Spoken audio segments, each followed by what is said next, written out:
Assalamualaikum, bertemu kembali kita untuk tajuk yang ketiga, bab tiga, iaitu kita akan membincangkan tentang keanjalan permintaan dan penawaran.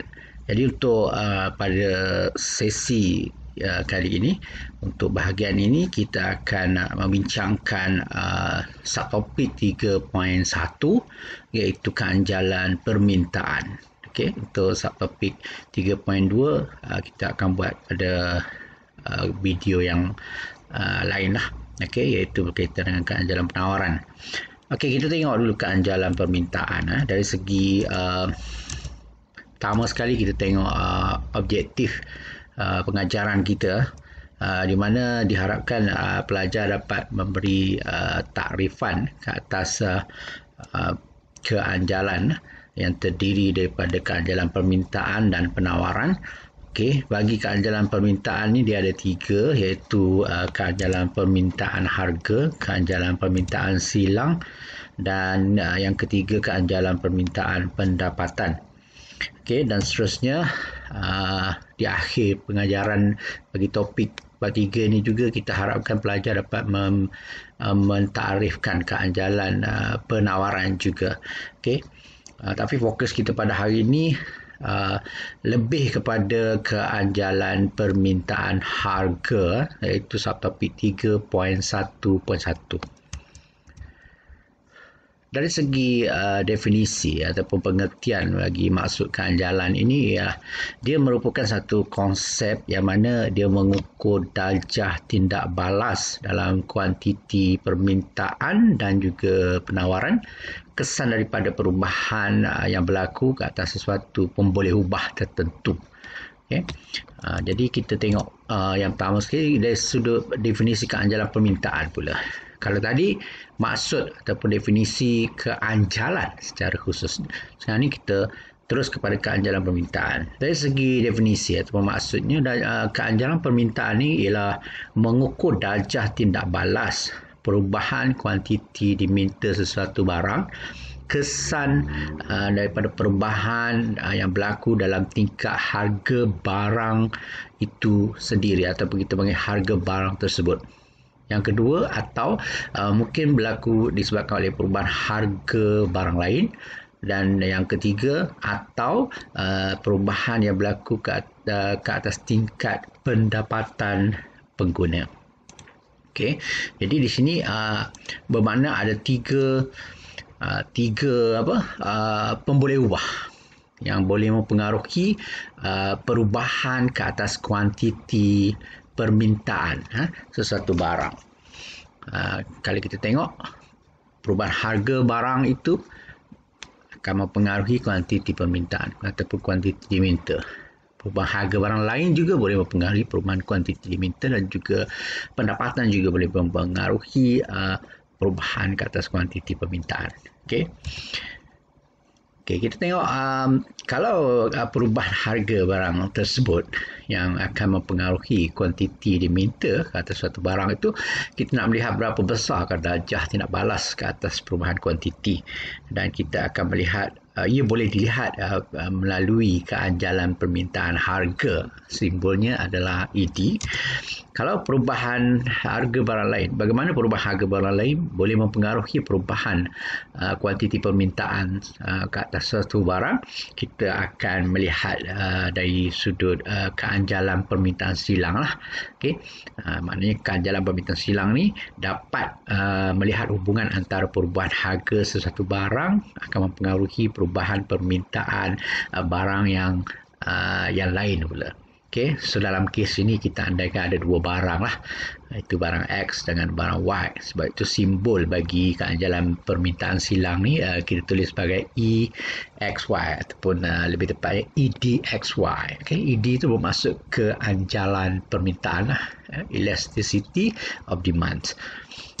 Yang ketiganya adalah bagaimana kita nak melihat perubahan berlaku ke atas pendapatan pengguna boleh memberi kesan kepada perubahan ke atas permintaan, kuantiti permintaan suatu barang. Kita nak tengok berapa darjah tindak balas yang berlaku ke atas perubahan kuantiti permintaan apabila pendapatan pengguna berubah, iaitu kita boleh lihat melalui keanjalan permintaan pendapatan.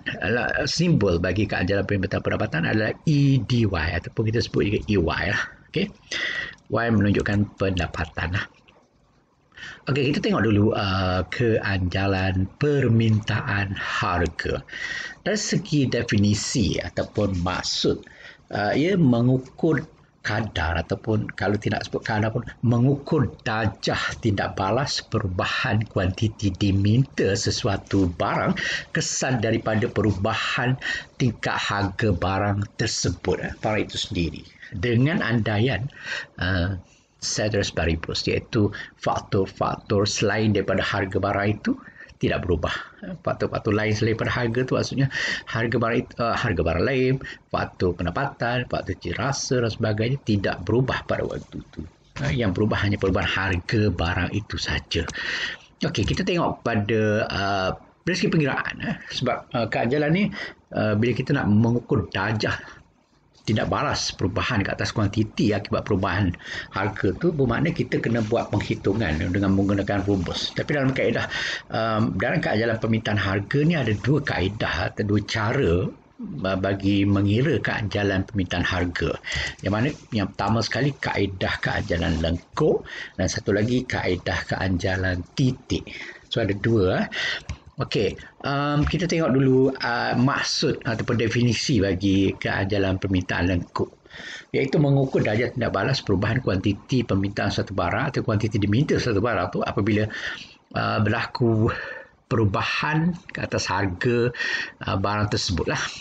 Yang mana ia menampakkan, yang beza kat sini, yang menampakkan kewujudan dua titik di atas kelab permintaan yang sama. Maknanya keanjalan lengkuk ni ialah apabila ada perubahan harga, bila harga berubah ada dua titik lah, dua titik perubahan. So harga berubah so akan mengubah kuantiti juga kan. Jadi dia ada dua titik. So kita boleh kira menggunakan rumus keanjalan permintaan lengkuk ni lah. Keanjalan permintaan harga yang jenis lengkuk. Rumusnya boleh ditulis sebagai ED sama dengan QD1 tolak QD0 bagi QD0 darab dengan P0 bahagi P1 tolak P0, di mana ED itu keanjalan permintaan harga lah, dan Q tu merujuk pada kuantiti diminta yang baru lah. Bermakna QD1 ni kuantiti diminta baru tolak dengan Q0 ni maknanya kuantiti diminta asal. Kuantiti baru tolak kuantiti asal bagi kuantiti asal darab dengan so P itu bermakna harga asal bagi dengan harga baru tolak harga asal ataupun harga sebelumnya. Okay, this is rumus yang standard lah bagi keanjalan permintaan lengkuk. Okey, cara pengiraannya maknanya kita kena buat satu andaian. Contohnya sebab kata keanjalan lengkuk ni mengukur darjah keanjalan bagi perubahan harga antara dua harga ataupun dua titik kan. Contohnya kalau kita bagi contoh apabila harga kita andaikan rambutan, ada rambutan tu harganya naik daripada RM2 kepada RM4. So ada dua harga kat situ. RM2 pada harga RM2 dan harga RM4. So bila ada dua harga, sebab mana ada dua titik lah. Ada dua titik pada kelab permintaan. So kita boleh mengira menggunakan keanjalan lengkuk. Maka biasanya kalau harga berubah daripada 2 kepada 4, bermakna kuantiti yang diminta juga akan secara hukum permintaannya, kuantiti diminta akan berkurang lah, daripada 50 kepada 40 kilogram. Okay. Jadi kita boleh kira lah. Sebab soalan kata, andaikan nilai keanjalan, berapakah nilai keanjalan permintaan harga bagi kes inilah. Jadi pertama sekali kita menggunakan rumus yang kita baru melihat tadi. ED sama dengan kuantiti baru tolak kuantiti asal bahagi kuantiti asal darab dengan harga asal bahagi dengan harga baru tolak harga asal. Jadi kalau berdasarkan kepada ayat dalam soalan ini, bermaknanya harga barunya adalah RM4, harga lamanya adalah RM2. Kalau kuantiti barunya 40, kuantiti asalnya 50. Jadi dalam rumus kita akan tulis 40 tolak 50 bahagi 50 darab dengan 2 bahagi 4 tolak 2. Kuantiti dululah. Jadi kita akan dapat jawapan, kita tengok jawapan akhirnya negatif 0.2. Apa maksud negatif 0.2? Okay. Ini bermaksud apabila harga meningkat 1%, apabila meningkat 1%, kuantiti diminta akan berkurang sebanyak 0. Nilai keanjalan 0.2 kan, berkurang, negatif menunjukkan pengurangan, berkurang, kuantiti diminta berkurang sebanyak 0.2%. Itu maksud jawapan. Okey. Diharapkan pelajar bukan saja dapat mengira, menghitung dan dapat jawapan, tapi tidak dapat menghuraikan maksud jawapan yang diterima ataupun diperolehi tersebut. Okey. Dan dalam kes keanjalan pembentuk harga ni, kita mengandaikan nilai negatif tu atau tanda negatif itu, kita biasanya kita mengabaikan apabila kita sebutkan jalan anjal 0.2 lah tu, tidak, keanjalannya ialah bernilai 0.2 kalau sebut macam tu. Tapi dalam pengiraan kita letak negatif tu lah, sebab dia menunjukkan hubungan yang negatif atau kita sebut hubungan yang songsang di antara tingkat harga dengan kuantiti diminta ke atas sesuatu barang tersebut lah. Jadi itu memang kita dah sedia maklum mana hubungan negatif menunjukkan hubungan yang songsang tu dari segi hukum permintaan tu yang memang berhubung secara negatif antara harga dengan kuantiti. Jadi kita memang dah sedia maklum dan kita memang sudah tahu. Cuma yang kita dapat describe dekat sini ialah nilai 0.2 itu menunjukkan nilai keanjalannya bernilai 0.2. Okey. Tetapi dalam pengiraan memang tidak boleh tinggal nilai negatif. Kalau nilai negatif tidak ada dalam jawapan pengiraan, so jawapan itu dianggap salah lah. Okay. Tapi dari segi ayatnya kita boleh sebut 0.2. Nilai keanjalannya adalah 0.2. Itu maksud dia. Okey, satu lagi pendekatan yang kedua ialah keanjalan titik. Kaedah keanjalan titik.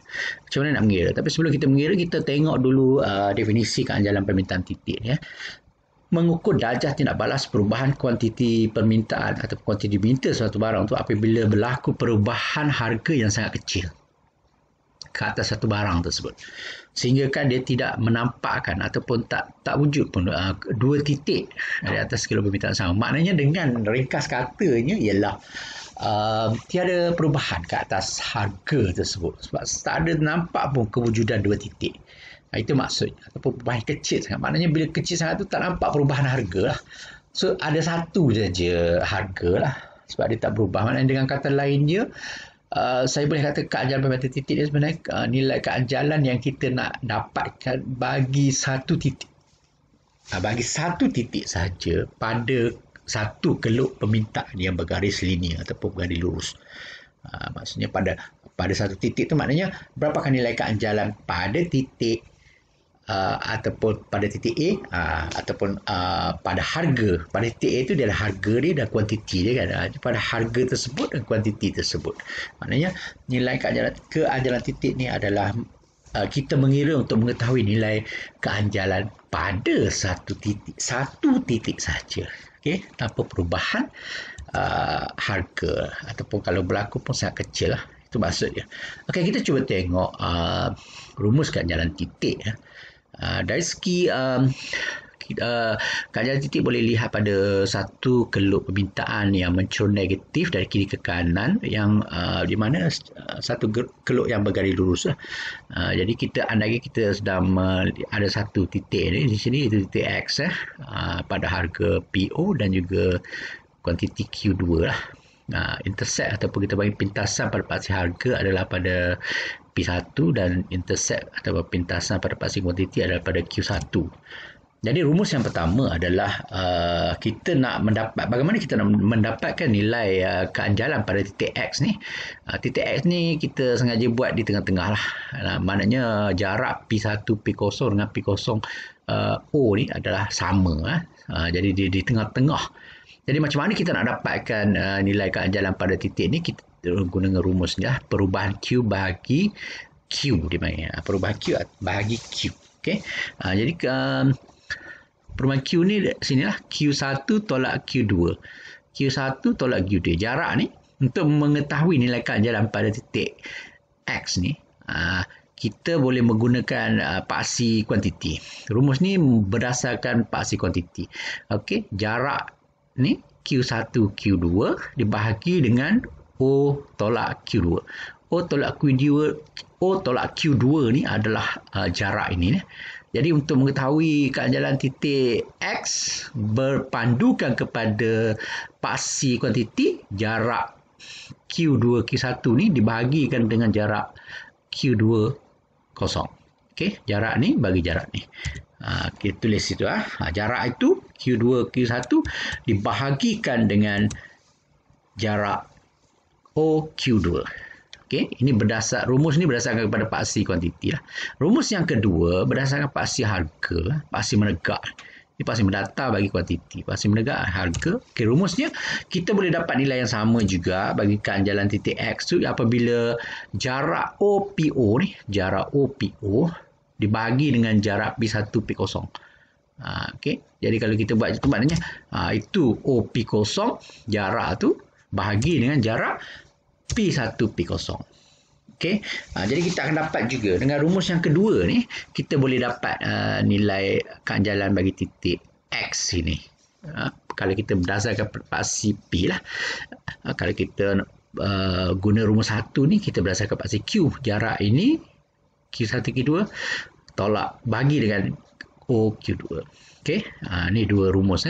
Ni rumus pertama berdasarkan kepada paksi Q, rumus kedua berdasarkan kepada paksi harga. Kalau dari segi rumus ringkasnya P, kalau sini perubahan Q bagi Q, di sini P bahagi perubahan P. Itu maksud dia lah. Okey, dan kedua-dua rumus ini jawapannya tetap sama lah sebab dia menunjukkan nilai titik X, keanjalan titik X. Okey, dan kalau secara itunya dia akan dapat kalau ada angka tu sebab dia tengah-tengah dia ED sama dengan 1, negatif 1. Okey. Yang seterusnya yang ketiga ya kita boleh dapat juga nilai keanjalan titik EX tu pada menggunakan rumus ED sama dengan perubahan Q bahagi perubahan P darab dengan P bagi Q. Okey, disebabkan perubahan Q bahagi perubahan P ni adalah negatif B atau kita kata kecurunan dan dia negatif because fungsi itu bercerun negatif kan, ataupun dia hubungan sengsang antara harga dan kuantiti. So negatif B kecurunan boleh kita dapat terus kecurunan dia didarab dengan harga dan kuantiti tersebut. Harga dibahagi kuantiti. So kalau kita, maknanya ringkas kata kalau kita nak dapat titik keanjalan nilai keanjalan pada titik X ni, kecurunan fungsi ni, kecurunan ni perubahan Q boleh bahagi dengan perubahan P kan. Kecurunan dia darab dengan harga dia pada titik X ni, harga dia PO kan, bahagi dengan Q2 ni kuantitinya. Okey, itu maksud untuk mana jawapannya tetap sama. Kita guna rumus pertama ke rumus kedua ke rumus ketiga ni ke, dia tetap jawapannya sama lah. Okey, jawapannya sama. Kalau negatif 1, guna rumus ni pun kita akan dapat negatif 1. Guna rumus yang kedua pun kita dapat negatif 1. Guna rumus ketiga pun kita dapat negatif 1. Jadi itu menunjukkan bahawa jika pelajar nak mengetahui nilai keanjalan titik pada titik X, memadai hanya mengetahui satu rumus sahajalah, tidak perlu sampai ke tiga-tiga. Tapi kalau nak tahu semua lagi baguslah sebab kita boleh cross check, kita nak pastikan jawapan kita betul atau tidak. Kalau kita hanya mengetahui satu rumus saja, mungkin kita tak boleh dapat mengesahkan jawapan kita tu adakah betul atau salah. Okey, ini keanjalan rumus sebagai keanjalan titik. Okey, jadi secara ringkas katanya, pada tingkat harga yang melebihi daripada harga PO ni, sebab PO ni yang tengah-tengah, kita dapat ni nilai keanjalan ataupun ED ni akan melebihi 1 ke atas tu. Okey, nak panah ke situ kan. ED tu akan bernilai lebih besar daripada 1 dan dia semakin ke atas harganya dia menuju infinity lah. Okey, daripada 1 lebih besar daripada 1, 2, 3 ataupun daripada 1, 1.2, 1.3, 1.5, 2, 2.5, 3 dan seterusnya sampailah pada titik P1 ni dia infinity. Infinity maknanya ED sama dengan infinity, itu maksudnya dia tidak dapat ditentukan. Okey, dan jika tingkat harganya berada pada tingkat harga PO ni tengah-tengah antara jarak menegak ni, jadi kita dapati nilai keanjalan ED ni adalah sama dengan 1. Okey, dia Di titik X lah, merujuk kepada titik X tu. Sebab titik X tu titik tengah-tengah. Jadi ED-nya bernilai 1. Dari segi sebutan kita akan sebut ED sama dengan 1. Tapi semua dari segi pengiraan kita tak boleh lah ED sama dengan 1. ED sama dengan negatif 1. Okey, kita mengabaikan negatif tu sebab kita faham bahawa dia memang hubungan negatif tu, sebab dia dah beritahu tadi dia berhubungan, menerangkan hubungan yang negatif antara harga dan kuantiti. Tapi yang kita nak tengok situ basic sebab kita bincang nilai keanjalan. Senilai keanjalan mengabaikan negatif. Jadi ED sama dengan 1 lah, ataupun anjal 1. Nama pada titik X pada waktu ini namanya anjal 1 ataupun kita panggil unity, anjal unity. Okey, ada dua nama dekat situ. Okey, kalau pada tingkat harga yang kurang ataupun lebih rendah daripada PO ni ke bawah, semakin ke bawah harga tu maknanya nilai keanjalan ED-nya adalah kurang daripada 1. Sebab sini salah 1. Kalau atas ni lebih daripada 1, bawah ni kurang daripada 1. Dan menuju pada titik Q1 ni maknanya nilai sifar lah, ataupun kosong. Okey, maknanya kalau kat sini, titik kat sini 1, dia bergerak ke sini, bila harga jatuh titik tu berada kat sini. Maknanya mungkin bila kurang daripada 1, 0.9, 0.8, 0.7, 0.5, 0.1. Yang penting bawah daripada 1. Semakin harga semakin turun, semakin rendah harga, semakin kuranglah nilai keanjalannya. Okey, itu maksudnya. Dan akhirnya bila berada pada harga sifar ni dekat sini pada Q1 ni, ED sama dengan sifar atau 1. Okey, so itu dia punya darjah keanjalan. Letak kedudukan darjah keanjalan pada satu garis lurus bagi satu permintaan yang linear. Okey, kalau secara ringkas darjah keanjalan permintaan harga di sepanjang keluk ni, kita boleh kata macam ni lah. Dia di mana di sepanjang keluk permintaan dia berbeza-beza lah. Dia berbeza-beza. Seperti yang kita tengok sebentar tadi kan. Maknanya pada tingkat harga melebihi daripada P tu, kalau dalam rajah ni P lah. Kalau tadi PO kan. Tapi ni P, nilai keanjalannya akan lebih daripada 1 dan menuju infinity. Okey, maksudnya semakin tinggi harga, jadi nilai titik semakin naik menuju pada P1 ni, nilainya semakin bernilai lebih besar daripada 1, melebihi daripada 1. Okey, dan seperti yang kita bincang tadi lah. Okey, dan bila sampai pada P1 tu, bila dia bersilang pada P1 tu, maknanya itu adalah ED sama dengan infinity. Tidak dapat ditentukan. Manakala pada tingkat harga P, tingkat harga P ni nilai keanjalannya adalah anjal 1 ataupun kita panggil juga anjal unity. Dan bawah daripada tingkat harga yang kurang daripada OP ni, bawah daripada nilai keanjalannya adalah kurang daripada 1 dan menuju sifar. Bila kurang daripada 1 dan menuju sifar tu, maknanya bila harga jatuh tu, titik-titik yang berada di atas akan bergerak ke Q1 ke sini kan. Jadi nilainya semakin mengecil, semakin kurang daripada nilai 1 lah dan menuju sifar dekat sini. Okey, sebab tu kita tulis pada Q1 tu ED sama dengan sifar. Okey, jadi saya boleh ringkas kata daripada kosong, bila naik, harga semakin naik ke atas, nilainya semakin 0.1, 0.5, semakin besar nilainya. 1. Daripada 1, 1.2, 1.5, 2, 3, last sekali infinity. Semakin tinggi harga, semakin nilai pada titik yang berbeza tu menunjukkan semakin tinggi lah nilainya apabila harga naik. Bila harga jatuh, nilainya semakin berkurang dan menuju kosong, sifar.